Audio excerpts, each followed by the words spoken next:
Jack the Ripper. Dubbed as the Whitechapel Butcher, this unknown assailant shook the streets of London. With 5 grisly deaths in the heart of Whitechapel, victims, mainly prostitutes, were found in the streets with their internal organs gone. Scotland Yard was baffled at the murders, and with months of investigation yielding little to no evidence, the investigation was disbanded. Through the case files, lists of men accused of the horrific acts grew popular after publication. The biggest question was who the killer was, and where did he get the knowledge to perform what he did. Men were accused, but few hold up. Montague John Druitt. One of the more famous suspects in the case, the allegations against Druitt are traced solely to rumors. Druitt died in 1888 by apparent suicide. Presumably from drowning, his body was found in the Thames River. It was noticed that his suicide coincidentally happened after the last Ripper murder. His name was then thrown into the mix, and the story was conceived.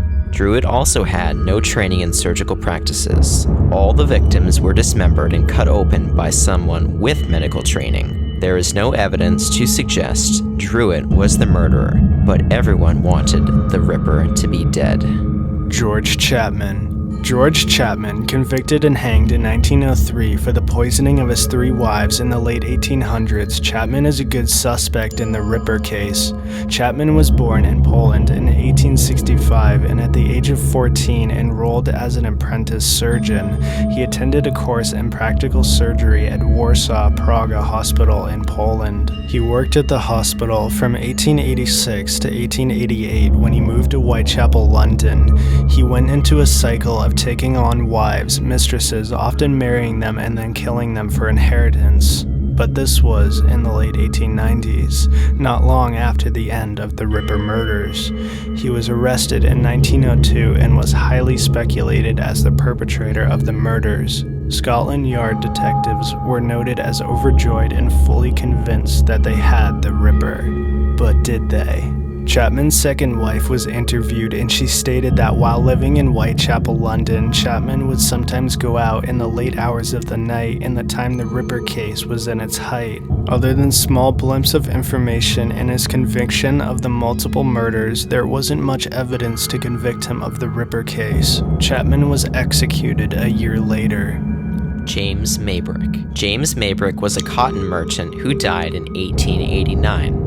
Aside from his death in that time period, which is in close proximity to the Ripper case, not much evidence supports him being the killer. In 1992, his diary was discovered and analyzed. The publication of the journal which claimed to be the confession of Jack the Ripper was the culmination of 18 months' intensive debate and research. Howells and I are in fact arguing Listen. But even before the full facts were known, some had already made up their minds. This is a fake, it's a modern fake. It was penned by someone who most likely was schooled in the 1930s. More detailed research has been done on this document than has ever been done on any discovery connected with Jack the Ripper. In many passages of the diary, Maybrick confesses that he is Jack the Ripper and goes on to take responsibility for the death of the 5 women. This cannot be concluded as sufficient evidence based solely off of a single confession. A year later, in 1993, a pocket watch surfaced supposedly belonging to Maybrick. Inside the watch, it was etched, "I am Jack," with the initials of the 5 women.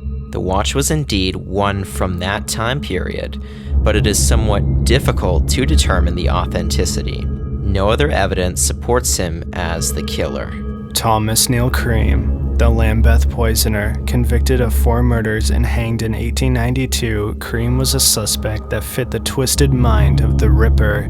Cream was born in Canada and studied medicine at McGill University in Montreal. After he graduated, he attended courses for surgery in Scotland as well as in England. His first confirmed murder was upon his pregnant mistress in 1879. He murdered her with chloroform. Cream then fled to America and worked in Chicago as an illegal abortion doctor for prostitutes in the area. It is confirmed that he poisoned many women in this period in Chicago with strychnine.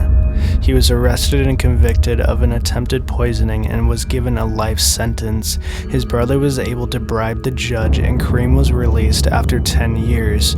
Cream then moved to Lambeth, England and murdered prostitutes by putting poison into their drinks and luring them. The murders were beginning to be noticed and the press dubbed the killer the Lambeth Poisoner. Cream stupidly wrote anonymous letters to the paper saying that other specific people were poisoners, but left details that led constables knocking on his door. He was arrested for the murders and hung in 1892. The only connection between Cream and the Ripper case was the prostitutes and the quote by Cream to his executioner.